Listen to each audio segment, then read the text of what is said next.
The mail bomb sent from Yemen and intercepted in the UK and Dubai last month spread panic around the world, but now reports have surfaced suggesting they weren't bombs at all, but simply a hoax by intelligence services to claim good PR from a foiled attack.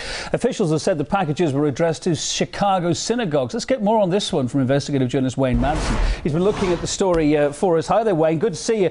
You've always got your nose on, of course, for a potential scandal here. I must say anything that you're mentioning here, of course, unsubstantiated at the moment. Tell us a bit more about these allegations. I'm just looking at some of them surfacing here.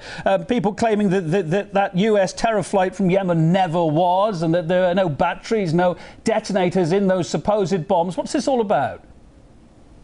Well, I think we have to look back at past incidents. For example, the underwear bomber flying to Detroit from Amsterdam, who was allowed to basically board the plane, no questions asked.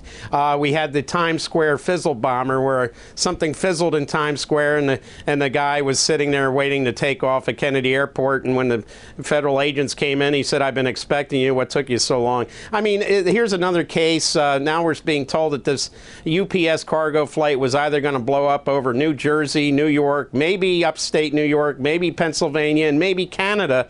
It seems like once again we've gotten one of these stories that may have been engineered prior to the election. We're always sitting here in Washington waiting for October surprises before major elections, and this may have been another October surprise. Why, Wayne? Why would they do this? Well, I think to make President Obama look like he was on the ball on national security issues. Obviously, it's one of the areas he's been attacked on.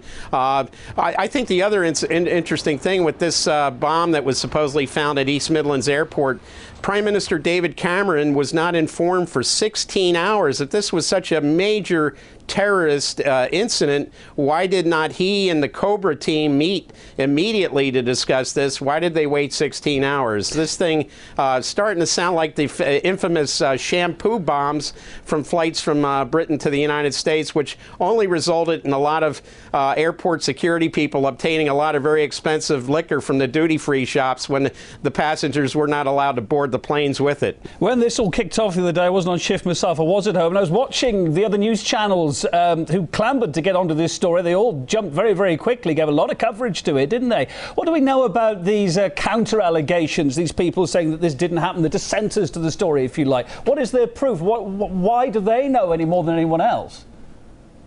Well, I think people don't, you know, there's always a very quick reaction to jump onto all these terrorist-related stories. Obviously, maybe some governments and some intelligence agencies have cried wolf one too many times. So I think when we're seeing skepticism and cynicism about these reports, I think it's because they've inundated the public with so many of these false flag stories. People may start to be getting wise to them, and maybe some people in the intelligence community are starting to leak the truth to blogs and things like that. Wayne, we're a bit tight for time, but where's this story going to go? Do you think we're going to hear a lot more on it?